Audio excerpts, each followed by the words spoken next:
It is my great pleasure to introduce our speaker today is Cece Sykes. Cece is a IFS senior trainer, US and international, contributed to levels 1 and 2 IFS training manuals, and teaches L1 as well as L2 trauma and addiction. Cece has over 30 years of clinical experience working with individuals, couples, and families, specializing in work with the effects of trauma and addiction. Her chapter on compassionate approaches to addictive processes appears in IFS Innovations and Elaborations 2016, Rutledge. Cece also has special interest in spiritual practice intersecting with therapy and the impact of psychotherapy upon the life of the therapist. She lectures, consults, and leads workshops on all these topics. Cece lives and works in Chicago. I'll read you a little mission statement that Cece has on our website, which I think is just beautiful. Cece is an optimistic psychotherapist with over 30 years of experience. I remain convinced in the human capacity for tapping into a deep source of inner wisdom. Each individual can develop the self-knowledge and self-acceptance they need to confront their challenges and to restore a compassionate perspective to their lives.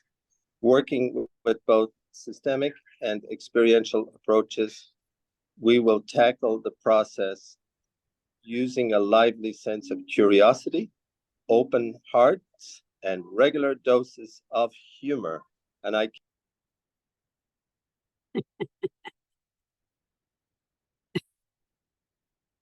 Oh, you went mute, Patrick. Oh, sorry about that. I can say that I can attest to the humor part because Cece has been with us twice now. She's and she's just a joy to be around. And I'm going to turn things over to Bridget. Bridget is one of our members, and I've had great discussions with Bridget about internal family systems. She has great enthusiasm for your work. She's partaking in the upcoming book study of your book, which many members of the book study, which is starting in February, are here. And so with that, I'm going to turn things over. And thanks, Patrick. Well, welcome. I'm really excited that you're joining us again. And I'm just curious, sort of like to break the ice, what parts are here for you right now with us? Oh, I'm in South, Bridget. I just have no parts at all. Gosh, that's such a good question. You know what? Let me just check. I just feel like, you know, I think I have some kind of manager team that has, like, it says, I have so much to say. It's like that, you know. There's so much that I think it's so beautiful that you all come together. And I love all these groups coming together. And I feel so honored that you're using my book. So my heart is full. I want to just say that around that. And also my mind, because there's so much to think about and to connect our minds and our hearts around how to look at addiction. And so I love the opportunity to talk about that. And I'm excited to talk about that. And I feel in myself, I have a lot of parts that are sort of have a mission, if you will, also. And it was beautiful to read my mission statement. I thought, I hope I still like it. I wrote it a little while ago. Whew, I'm still good with it. But anyway, I just think I also have sort of a mission to adjust, not to fix, but to adjust and soften and open our hearts to the way we look at everyone suffering with different kinds of addictive processes, and everyone loving people, ourselves and people in our families and friends who we've lost and relationships we've lost and people who are suffering. And I want to give a new way to look at it. So I guess I feel a little driven, Bridget. I have some driven parts, and does that help a little bit? 100%. And I really appreciate you modeling that for us I really do. You spoke on, I love the language that you use. Your passion is really inspiring. It really is. And also the compassionate side. It's for many of us who didn't have that modeling growing up, to have that now is extraordinarily healing. And again, it's inspiring. I love that term that you just used, and addictive processes. It was something I wanted to ask you about. I think it's a beautiful way to look at it, and I'd love it if you would talk more about it, that term. Yeah, thanks for asking about that too. You know, all these words, addict and addiction, those two words in particular, I get a little reactive to them, not because they don't exist and we need to use them because we all understand that to some extent. But in particular, the word addict, I think, is thrown at people. If someone self-defines, even, I say you get to have a part that has engaged in that has needed or wanted or needed and wanted certain substances and practices. But I don't like the word addict because mostly it's used with judgment. And I don't think that people wake up one day and are, all effed up on one thing or another. It's a process of what happened over time, the development of their life. And most people I work with who in some adulthood are, have compulsive practices and get used to substances had stuff when they were young and ways they had to soothe themselves when they were young. It developed over time. And the healing can develop over time, can heal over time. So I think, and in our internal world, I'm not trying to fix a part that uses things. I'm trying to work with a whole system, a whole person. So I don't really like the word addiction because I think I think it's in and of itself carries judgment, and in and of itself is too narrow. I like people who are suffering with parts that engage in processes, and all those people have many other parts too. I love that. I think I heard you say in regards to that, I love the destigmatizing language. I really appreciate it. And I think that a lot of us can say that there is some in this, and I'm curious how you feel about this, that there's a lot to love about 12 steps in the 12-step world, but sometimes we might hear some language that's a bit off-putting to our system. And it's like, how do you walk the path of the 12 steps, but also have this resistance? Like, do you have thoughts on that, on the 12-step language, such as like character defects? Like I have a strong aversion to that. And I've honored it in other ways to still participate in the 12 steps, but I'm just curious how that, what, if you have something to say to that. It's so great that you're asking that question. And I think a lot of people could weigh in on that. I have a couple of thoughts. I just finished a level 1 training, which is over a 6-month period of time. We went in and trained the entire clinical staff of High Watch Recovery Center. Some of you guys may have heard of High Watch. They build themselves as the first 12-step treatment program. Plus, back in the 1930s, there was a woman trying to help people with addiction, with alcohol issues in Western Connecticut. Anyway, someone told Bill and Lois they should go visit her. They did. They all just really, loved each other. And she ended up donating 200 acres of her land, which Bill W. turned over to, the International Alcoholics Anonymous, or however the organization is listed. Anyway, and there's been some kind of treatment there for years. And it's a very 12-step base, as many treatments there, as I like to say, with deep affection. There's a picture of Bill W. every 5 feet. Okay. There was the 12 steps and 12 traditions were literally about 6 feet high above our heads when we went to train there. So this is, and so part of this is teaching the basics of level 1. And part of this is respecting all the 12-step can do. And here's my place on this. which is for clinicians and for those of us within ourselves and with those. I love the 12 steps. I love the question, I feel tempted to use, I'm in a bad mood, I reused again, or I did this again, or I did, I love the question, have you called your sponsor and have you been to a meeting? Those are good questions and they deserve to be asked. But I'd like us to have more to say. So, there has to be more than that. And so this is where IFS comes in, the parts of you that needed to use again, or the parts of you that felt tempted, the parts of you that are feeling so sad again, even though other parts of you know you're better. So this is where we try to pull these two worlds together. And somebody sent me, Patrick, you sent it to me, and I don't know who out there has it, but somebody has a copy of Bill Kavanaugh's writing from back in the day on the 12 steps and his rewrite. Have you seen that, Brigitte? Yeah, I actually sent it to Patrick. You sent it to him, and so you've had it. Did you know Bill?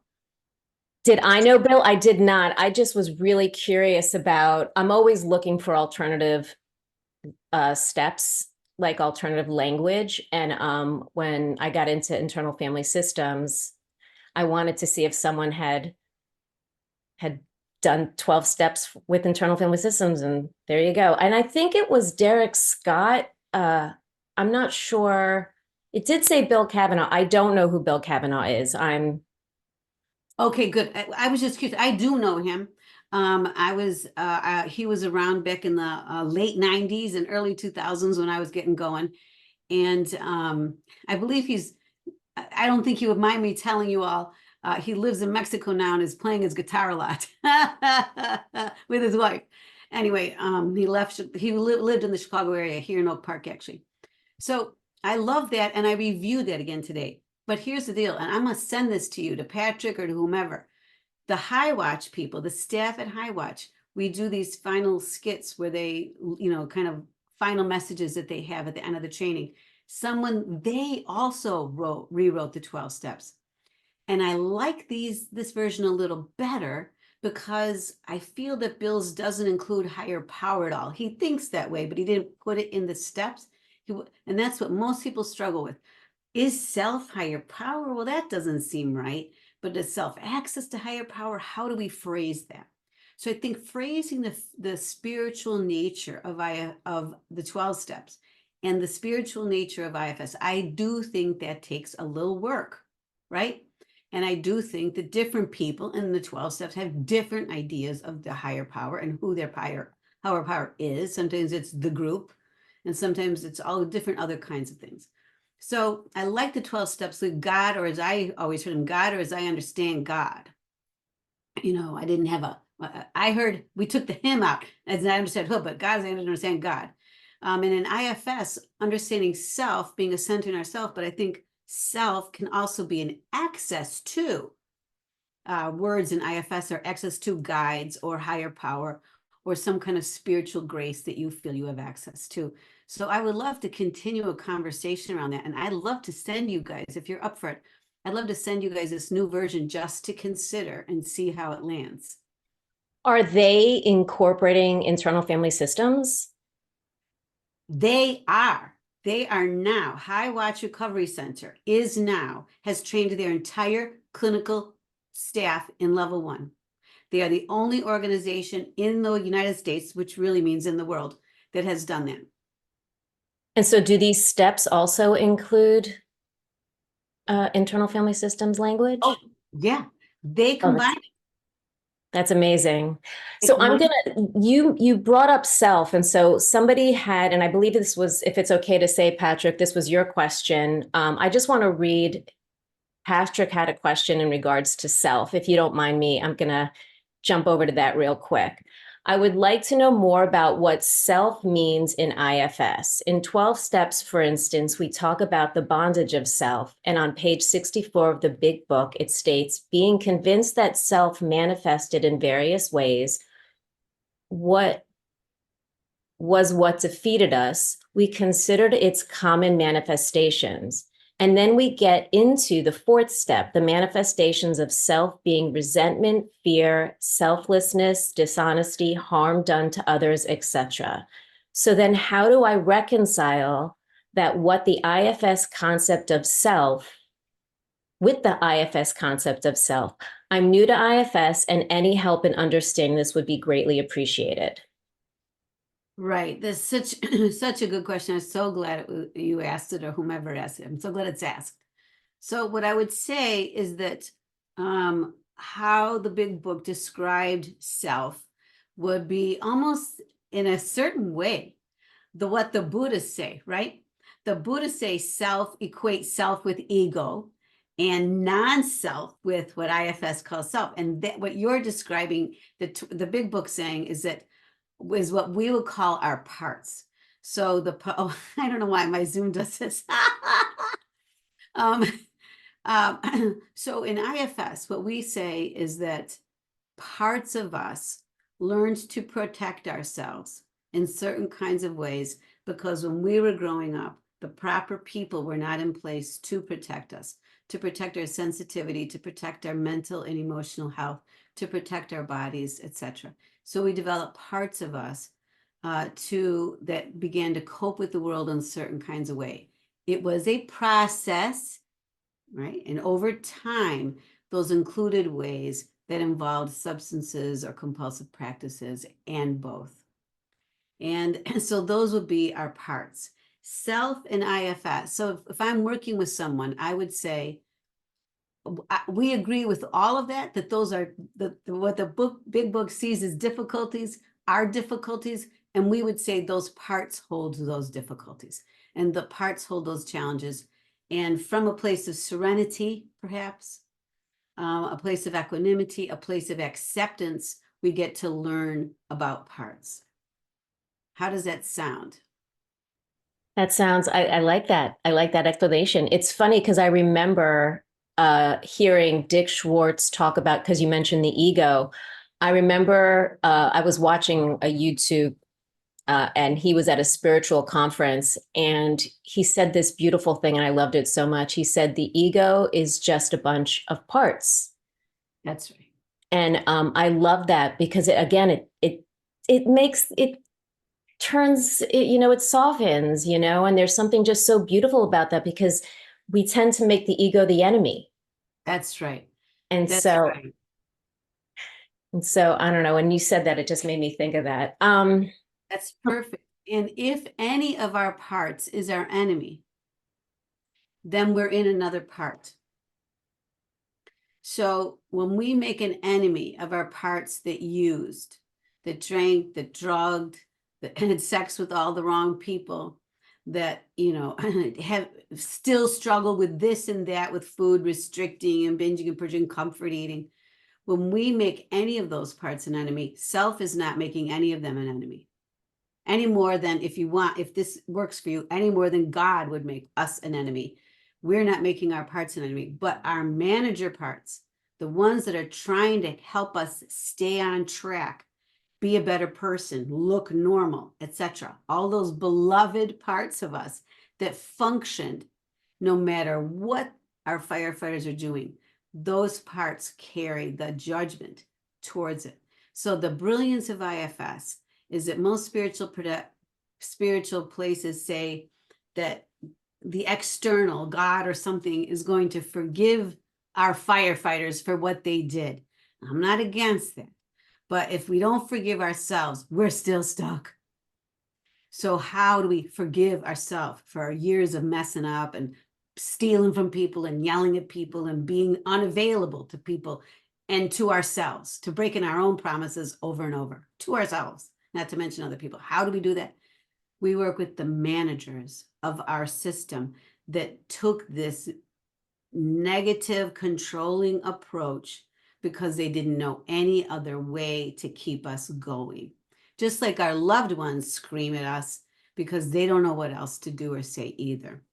So I used to say, which part is praying to God? What parts of us? So if we see God as this father that's negative and yelling at us, what is that? To me, that's because that's all our parts have ever had. So to try to redefine some of to even feel a spiritual presence in our life, for a lot of people, it means it's not the firefighters they're hungry for it. Our managers need help in order to calm down and realize they don't have to beat us up to keep us alive. And to me, both firefighters and managers a little more than firefighters, need help before we have access to spirituality, whether the spirituality of serenity and self-acceptance, or the spiritual place of serenity, self-acceptance, and connection to something outside ourselves. I really love that you identified that the importance of working with the managers in that capacity, and how that's like a good place to start before going to the firefighters even. You got it, because the managers are just like our probation officers or our parents or our brother or our coworker or anybody else. They're holding the cultural idea that they know better than us what's wrong with us, and they need to tell us over and over what we're doing wrong so that we'll stop. And they're the shaming parts, is that correct? They are very shaming. And they don't shame self. They don't shame us, if you will, but they do. But I always help my clients say they're not shaming self. They're not shaming the core of you. They're shaming what parts of you do they hold shame towards. I wanted to step back to self again, because you just landed on a really important word for me, which is the core of us, and how IFS says that can never be harmed. It can never be. Can you talk to that part of self? It just kind of help distinguish that essence of us. Yes, thank you for asking me to do that, because that sounds pretty sticky. I always say, does anybody have a hard time believing that at my core I'm perfect and good and pure? Raise your hands. I can hold that too. So it feels like almost sort of aspirational to have that. But what I would say is that we don't have that because, most of us were taught to be kind of hard on ourselves. But this idea is actually more present in spiritual traditions than it is in psychological traditions. And it's the idea that in more Eastern practices, the idea that we have a piece of the divine inside, and in more Christian-oriented or Judeo-Christian practices, a sense, or this would be Christian. I don't know what Judeo so is clearly, but I taught a lot of people who practice the Christian faith say we have a reflection of the Christ within. It is a sense that, and if I take religion out of it, but just to say, different practices have always thought, have always seen, have always taught that there's something in us that connects to the divine, that is sort of whole. And so I say, how does self show up, even in my most wrecked person who's just still out there, still wrecked, or just raw from new recovery? Where does it show? I say it's that little inner voice that says, I want a whole life. I want the yearning to be whole, the yearning to be safe, the yearning to be at peace, the yearning to perhaps be a better mom or a better dad, a better daughter or a better son, a better person. So that some of that yearning to me comes from the place inside that somehow kind of knows that that's possible, or that maybe I'm even or entitled to it or want it. So I think there's ways in which what I would say is that that's also a place where we feel kind of regulated. That sense, I love the word serenity or contentment, as a way that we might feel at the end of a meeting, right? A little bit better, right? But what happens? What's going on in there? Why do we feel better? So it's also a place where our body's sort of regulated. We're not feeling super anxious. We're not feeling totally in our head, ruminating. So when I teach IFS, and then I'll pause, when I teach IFS, I say, we're not like in self or out. It's a continuum. It's just like at the beginning of the meeting, you go in there feeling wrecked, like not even with it, or dizzy or sick, or, whatever. And by the end of the meeting, it's a little better. Another time you go to the end of the meeting and you feel fantastic. So we're on a continuum for we call a friend, we feel a little bit better or a lot better. We have a little bit of self or a lot of self. But I always say the ability to have inner wisdom, inner voice, and the ability also to witness ourselves, to sort of see or notice ourselves. That is something we're building. I believe everyone has the potential to do that. And the only reason they aren't is they don't have access, because their protectors have had to grow so huge in their lives. Last thing I will say, Daniel Siegel in Interpersonal Neurobiology, he says we are hardwired to grow and develop emotionally and physically via relation. We don't do that by ourselves. We do that in relation. And that's one of the geniuses of 12-step, which is the sense of a group and those mirroring each other. So when no one mirrors us, we get mirrored in a group. When IFS also adds, when we pay attention to our own parts, we're mirroring them. I love that. So we can also mirror ourselves. We can say, I see you. I see how hard you're working. I honor how hard you're working. That's mirroring ourselves. That to me was the hope when I first, I think I was listening to a podcast where Dick was talking about his new book, No Bad Parts, maybe 2 years ago. Mm-hmm. And when he talked about attachment theory, and he said that was the one place he had a lot of admiration for attachment theory, but that was the one place where he felt they got it wrong. And that's when I felt hopeful, because I always thought, well, somebody else is going to have to give that to me. But what I'm understanding is that self within me, when I can access self and then give that mirroring to those parts, I'm actually rewiring and I'm actually reparenting from the inside. That's right. That's And exactly right. Can you talk about that part, about neuroplasticity and the act of when we do give that to ourselves? And if I'm not mistaken, we're almost going into sort of like a self-hypnosis type of, when we go into that internal space, whether we're doing it with a facilitator, therapist, or just ourselves. It's almost, my experience is it's almost like I'm doing self-hypnosis and meditation, and it's a whole combination of things. I'm wondering if you'd speak to that. I know. How do we describe all that? Let's see. Around attachment styles, I would say sometimes it's interesting to think, well, do I tend to sort of avoid and detach, or do I tend to sort of glom on and over attach and cling or whatever? I think that those are things to think about. But I love what Dick is saying, and 100% agree that this doesn't prescribe for us exactly everything that's going to happen, and that we have to be changed from the outside.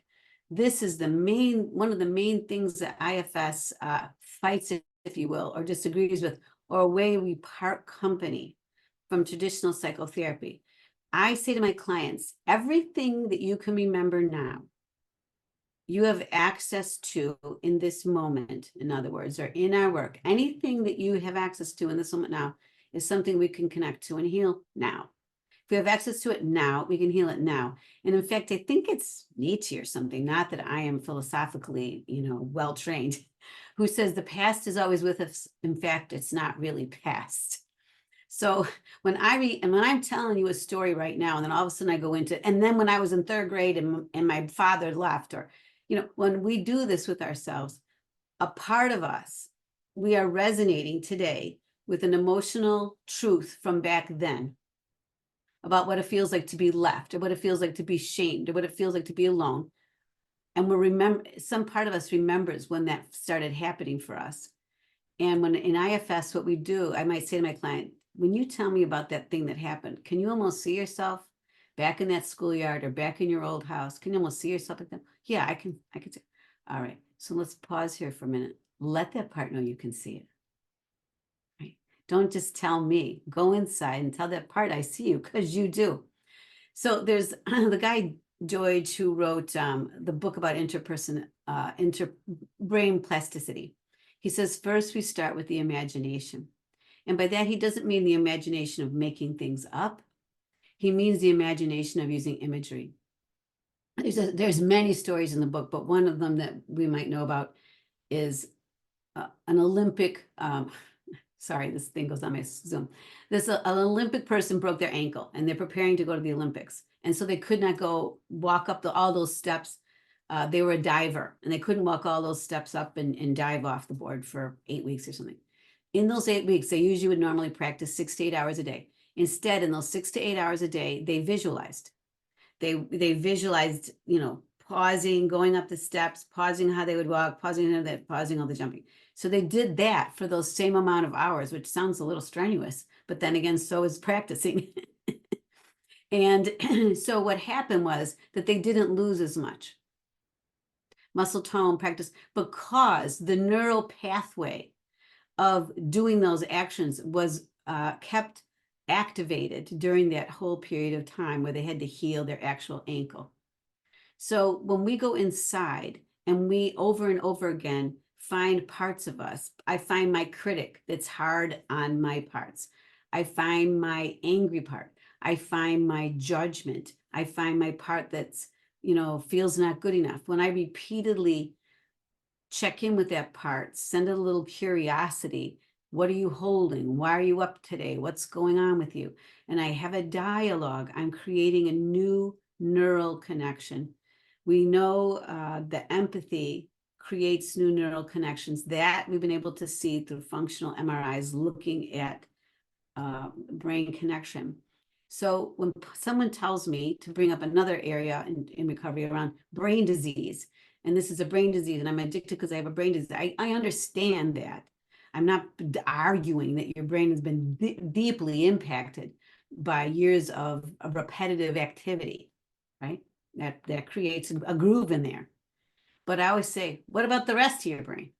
What about the part of you that's the part of your brain that's sitting here talking to me right now? So a part of your brain is very accustomed to some old behaviors, but other parts of your brain are sitting here, and we can develop new connections in your brain when we connect to some of those old parts in a new way. So we know that compassion, empathy, and how do I create compassion for myself? There's lots of ways, but one of them in IFS therapy is we help our parts that are not compassionate, our parts that keep us in our head or keep us hard on ourselves, to step back. I'm going to pause so because I can always keep talking, but let me just pause and see how's that landing. It's just so hopeful, it's why that you guys have that, you're the hope merchants. It's so extraordinarily hopeful. And I know, having experienced IFS, going in and doing it, that it's extraordinarily powerful. And I think for me, and I'm curious if you can speak to this, is how sometimes it feels like it could be a little complicated. All these parts can create overwhelm that it's almost like I can't do it. And then close I go back into like Overwhelm. Overwhelm. Yes, this is way too hard. Because it's the parts tracking, so if you're someone that's, you're in recovery and you're desperate to heal these, I guess it's a two-part question, the overwhelm, but also if your focus is a process addiction like food, do you try to focus on that? Or do you work on whatever's showing up in the moment? I think I'm making it more overwhelmed. Just asking the question, I'm overwhelmed. So. No, I appreciate it. And in fact, it's so funny that you use the word complicated, because there's some video of me way back in the day that's quoting how I felt the first time I heard Dick Schwartz present the model, which I was there. It was about 40 years ago. He was in Chicago. He's a family systems professor, right? And we were all in the family systems world, and I knew him, and Dick has a new idea. So we drive downtown to hear Dick's new idea. We think, well, I don't know, something about eating disorders or, trauma, sexual trauma or something that we were all working on. And instead he starts standing with this blackboard with wheels on it, like the wheel of my parts, and talking about his inner world and helping people focus on one part or another of their personality. We're like, what? That wasn't family systems at all. Family systems is, change the external to change the symptom. So I said at the time, this is too complicated. So anyway, I agreed. At the same time, I had other parts that kept listening to what he was saying. So some years later, I went back. But what I would say about that complication is, and I didn't know that then, and actually, as I like to say, it wasn't just me that changed. I did change. I did some more personal work, and I was more open to IFS after that. But the other piece, as I say, the model got better. Because one of the things that Dick has done with the model is he has taken that whole Milky Way of parts that it feels like we have in there and divided it up into 3 categories. So when I'm working with someone, I don't really go part, part, part, part, part.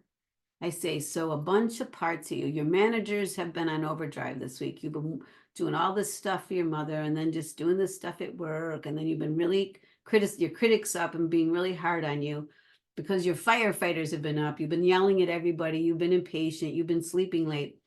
So I find the categories. So let's just honor your manager team for how hard it's worked this week. Just pause. And let's just honor your firefighters. I know they've been kind of angry, kind of lashing out a little bit, and then also sleeping a lot. Pause here. Just notice those parts. Say, I'm going to get curious about you. I'm going to see what's up with you. And then we have a third part, our exiles, which is our shared humanity, our vulnerability. And we all have it. Just as we are all human, if we cut ourselves while we're cooking, we will bleed. If we fall down in a certain way, we'll break our leg. We share that humanity in our body similarity, and we share it in our emotional similarity. We are all sensitive. We all need to be loved. We all need relationship. And when any of that gets messed up and hurt or damaged or exploited, we feel pain. So we have different stories for how we got our pain, but we all have it. So that's that third part, that what we call exiles, meaning just because they're on the back burners of consciousness. So I think it's very helpful to help my clients start thinking in terms of my team of firefighters that helps me soothe and get away, my team of managers that helps me stay on track, and my little exiles that feel vulnerable but hold a lot of my sensitivity, and they know what my needs are. That's so helpful. The team. Sorry, just coming in as your manager part here. This is just as a reminder, we're at that 35-minute mark, but we still got like 40 minutes roughly to go. And just reminder, and then we'll fit in Q&A whenever you guys feel it's appropriate and people can raise their hands and such. Thank you. Thanks, Patrick. Thanks, Patrick. My time manager was not on. I love the shared humanity because that's exactly what it is. That exile part of all of us is so precious, and behind it all, really, literally and figuratively behind it all, in the sense that that's why the protectors are up. Exactly. Well put. Yeah, I lost there was something else that you said, but I do want to ask you, let's see, let me jump into one of the questions, another question that was, let's see. This goes back to the 12 steps. Someone asked, this is in line with writing 12 steps with IFS lens. I have heard that although all parts are welcome, not all behaviors are. What is your view of this statement? Does it align with your view of IFS? How can we welcome the part and not the behavior? Right. Love the sin, but not the sinner. Or, I mean, love the sinner, not the sin. Same sort of principle. It gets a little complicated, so let me explain. So let's just talk about parts that use, parts that needed to drink and wanted to drink, parts that needed to drug and not wanted to drug, parts that needed to, have sex with many partners, masturbate, whatever they wanted to do, parts that needed to spend or gamble, right? These are parts that many other parts of us and the world has a problem with, right? So, or anger, rage, there's another one. So that group of 4 or 5 firefighter behaviors, and they're called firefighters because they're putting out the fires of shame and the fire of emotional pain. They'll put them out. They'll soothe them. They'll help us escape them. So what I would say is I do accept that whole part. I say to my client, I don't like to say, find your firefighter, find your eating disorder, or find your addict. I say, find the part that wanted to do its whatever behaviors. Does this with food, does this with alcohol, does different things with drugs. What is it? Your cocaine maybe had a different mission for you than your drinking. I don't know. We're going to listen to it. So I want to find those specific parts inside. And I do want to listen to their behavior, but I don't want to hear their drunk, the old drunk log, don't need a drunk log. I don't need to hear about all their behaviors, but what I want to hear is when you help me get that out of it, or when you help me get stimulated out of it, how were you trying to help me? What was your intention there? What were you afraid will happen if you wouldn't take me there, if you didn't take me there? And so when I keep listening to those parts, I'm going to hear, if I don't take you away, what I always want to know is all of those parts took us out of our reality, right? And put us in a different one for hours on end. So what's in reality that's not working for you? This is really our essential question. And those firefighters know. They'll say, if I don't take you out, if I don't do something for you, then you're going to give yourself away. You're going to caretake everybody till you fall apart. Or, as somebody says, it's the only way to turn off my brain. I say, okay, well, what's going on in your brain? What is it you want to turn off? And what it is self-contempt, self-loathing, constant taskmaster, constant you need to do better. That is very uncomfortable. We can't function. We do need a break from that.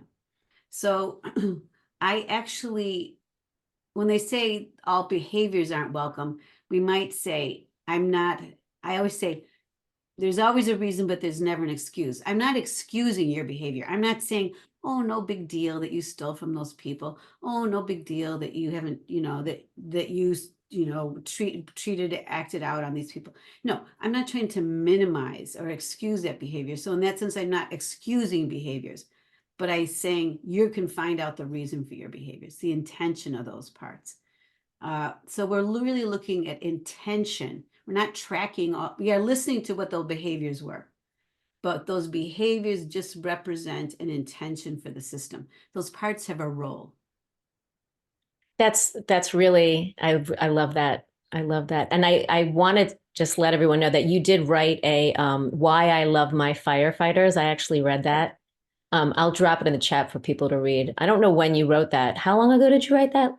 I wrote that right as soon as I finished taking my level 1. I wrote it almost 25 years ago, around 2000 or 2001. I don't know, somewhere in there, well over 20 years ago, because I know that when firefighters are healed, they are the parts of us that like to take chances. They are the parts of us that want to try something new. They are the parts of us that can have this deep passion for things. These are wonderful parts of us, and I love them. One of the lines I also loved back in the day, and I don't know who said it. Alcoholics are just like everybody else, only more so. I think one of the important things that I think people need to hear about firefighters, about all of our protector parts, is that the ones that necessarily we might be struggling with currently, they're just in a maladapt. They took on a role, but when they're healed, they can go serve the system in another way. Can you speak to that? Like maybe with those of us that might overeat, it might not be a dramatic type of numbing or coping behavior, but it still affects us in such a way that we shame ourselves. So what does it look like when that part is not doing that job anymore? What might that firefighter look like now? Right. So that firefighter, when we find the part that helps us comfort or escape, let's say a classic, eat, watch Netflix, scroll on your phone. We got 3 firefighters going at once, right? So how are those parts going to help? So I would want to, those parts might help me. I say the core of firefighter intention is to promote rest and relaxation and sweetness, a little sweetness in life, novelty, changing it up. So these parts might say, let's do something different tonight. Let's try something new. They might get a new idea for some of my clients. Might go back to playing an instrument. Some of my clients might take other kinds of risks. They start racing cars, or they start jumping out of an airplane, or someone's also just they maybe start like going to doing the swim thing at the pool. These parts help us find other ways to have sweetness, rest, relaxation. Maybe they teach us how to take a nap and not beat ourselves up because we took a nap on Tuesday at 1:15 for like an hour or an hour and a half. So these parts, they really, and this is what I put, in my book, and this is what I've been promoting in an IFS for a long time. When I told Dick I want to write something about why I love my firefighters, he goes, "What is that going to say?" He thought I was going to talk about, I don't know, getting drunk or something. Love to get drunk, but I said, no, there's more. Their intention is to promote, is to shift gears from manager behavior. What about the work-life balance? If our managers are the work, the firefighters are the life. So how can we have a big, good, fun-filled life? It includes good food if we love food. That includes moving our body around if we like that. If it includes dancing, dancing alone in our house, or God forbid with other people, the firefighters have those ideas, and they help us they're much more embodied than our managers. They're in our bodies, and they want us to help us with our bodies, and with what they let us know when we're tired. Like, how about lay down? How about I still remember Melody Beatty. Remember her language of letting go? She was someone I was reading like a Bible back in the day. She's like, when you're thirsty, go get a drink of water. I'm like, I was like, ooh, that's really good. That's so managers will say, just keep doing what you do. You don't need water right now. Yep. They balance. It's the balance. It's the balance. We need managers to keep us on track, take care of tasks, take care of relational tasks, work tasks. We need those parts. We love them. And the amount of ability that many people have had to keep their managers going, even though their firefighters were dragging them down, is powerful. And we want to honor those managers who have paid rent and done their best they could for so long, even though other parts were going nuts. But at the same time, when those nutty, crazy parts, when the managers heal and aren't so angry and aren't so judgmental and in pain, the firefighter is not in pain. We have work that gives us satisfaction. We are proud of what we do, whatever it is. We can be proud that we showed up, proud that we put out that effort. Healed managers can say, I did good. I did good. I didn't. I looked at my child and she was screaming at me in the face. And I said, sweetheart, we're going to have to talk about this another time. Victory. This is when our managers soften and they are healed, right? And when our firefighters are healed, they help us have some balance from all that manager activity. It makes so much sense. I want to, before we jump into Q&A, I can chat with you for hours, Cece. I have so much to pick your brain at, but I want to see before we move into Q&A, if you wouldn't mind, if you're open to it, uh, kind of maybe guiding us in a kind of like an IFS meditation, perhaps. It doesn't have to be long, just kind of is that something you'd be open to do? Sure. When should we do it right now? To personally know that in order to do IFS, we have to go inside. And for me, when I know that the experience of it is part of this conversation. So it'd be great for the book study as well, but also for the group. Now, perfect. I love that. I love that you're asking for that. Let's do it, and let's watch the clock. I'm gonna watch the clock. You guys can close your eyes if you want to, so that you know that you don't have to do it for a half hour. We always think we have to do everything for a half hour or an hour and a half, or, we forget that 3 or 4 minutes can help us shift gears, right? All right, so here's how I would start. And I might do this with my clients when I'm meeting them, or anyone I'm meeting with. I might just say, so let's just pause for a minute. And this is borrowed from the Eastern practitioners, as the ancients knew, and we're catching up in modern times. Let's pause, and I might just say, if you're comfortable, close your eyes. And the reason we close our eyes is to give ourselves permission to let go of the world around us, to let go of our responsibilities toward the world and our attunement toward others. Many of us grew up having to attune to people or for our own safety. And we're good at it. It's beautiful, but our managers that attune, let's just pause here and see if it's comfortable. What is it like to experiment with closing our eyes for just a moment and letting all of our responsible parts, our attuning parts, know that they can rest just for a few moments. And it won't be long. And then I say, notice, how are you breathing in this moment? Maybe just kind of shallow. Just notice how you're breathing. See if it's comfortable just to adjust your breathing a little bit. It's the one thing we can do to regulate our own system. Of course, the ancients taught us that thousands of years ago. So just pausing here and just seeing if you can take a slightly bigger breath. Sometimes they say, take a big enough breath that your back can expand all the way to the chair or to whatever you're sitting on. And if you want to hold it open and hold your lung open for a minute, your lungs, and then just enjoy that exhale and take it to 8 or 9 counts, like a big sigh out. And no one can hear you, so you can do that in your own way.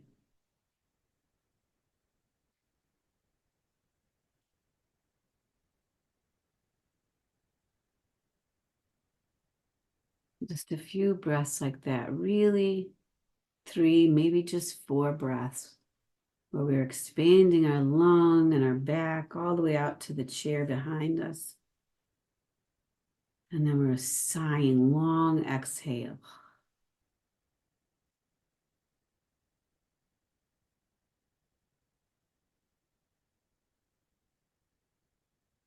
And then sometimes I say, just have 30 seconds of quiet, just to listen to your own breath.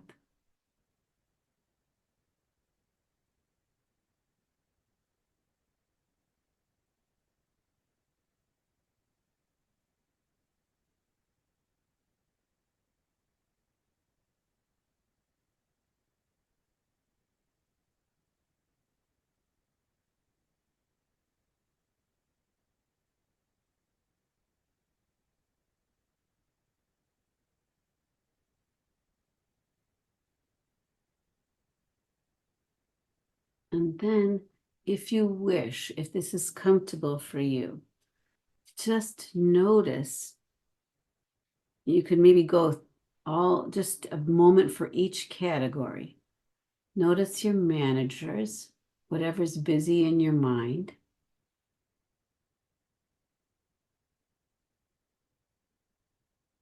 No shame in having a busy mind. It's the nature of the mind to go from one thing to another. But see if you could send the managers of your mind a little love for how hard they work. Or a little care, or just sending them a little exhale. Inviting them just over this next period of time, say your study time, over this next hour, hour and a half together, just to approach all this gently. Wasn't go softly. And then again, second category, firefighters, just notice any parts that are wanting to distract you. Parts that keep you thinking about someone else. Parts keep thinking about food or hunger or something else. Angry parts, whatever. Escapist parts, just welcome them. Sleepy parts, that's another way for us to check out. Just notice any firefighters or distractors is sometimes a softer word for that, which I also love, or a soother, another word I love. Notice any parts that have been soothing. If they're not available now, maybe they have been today or they will want to later. Just send a little love to the parts that help you soothe or escape or shift gears somehow. And maybe they get a little carried away with themselves sometimes. But just let them know you're here and you're not, those soothers aren't alone. You notice them.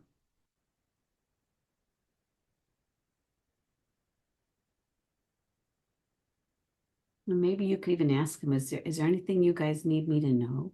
Is there anything you need to show me about why I need all this soothing, or who needs so much soothing in me? Who needs soothing?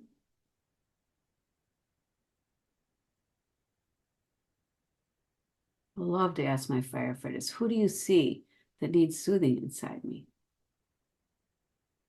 Who do you see that needs distraction from what they're doing? And then just listen. You don't have to fix it right now. You're just here to listen. Thank them for showing you that. Oh, okay, thanks. Good to know. I wasn't aware, really.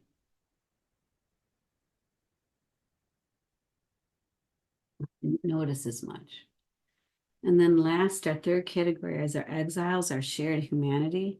Just taking a breath to notice anything that feels vulnerable at the beginning of a study meeting.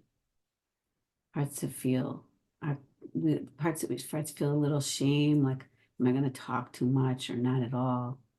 Not good enough, not smart enough.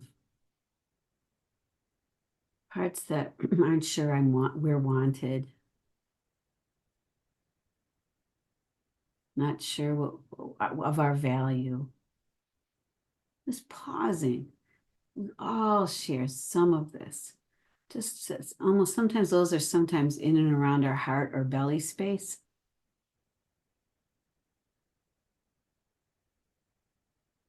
Send a little breath there. Let those parts know they're welcome here.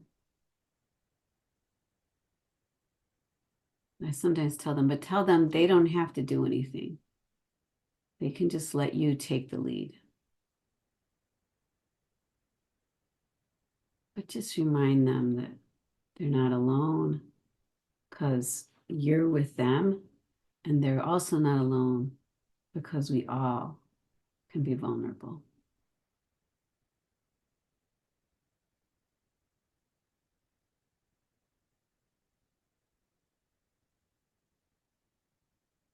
And then I would follow by just taking another couple breaths.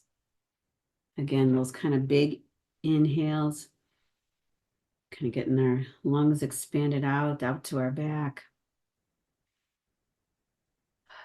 And then a nice long exhale where you get to kind of let go, release a little. Those big sighs.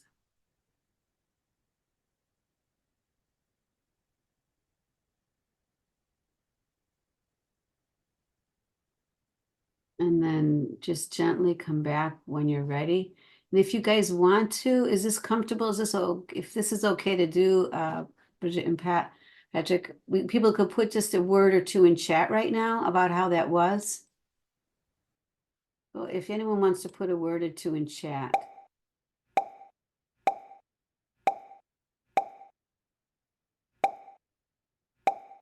Peaceful. That was beautiful, Cece. Thank you. Sure. Needed, so validating and soothing is what I'm reading. Relaxing, deeply healing, comforting, soothing, insightful and peaceful. Made me feel still and relaxed. Relaxing. Lots of love here. Lots of love here. It was such a good Wonderful. idea. Thank you for inviting us to do that. It was beautiful. Thanks, everybody. Thank you Yeah. so much. That was beautiful.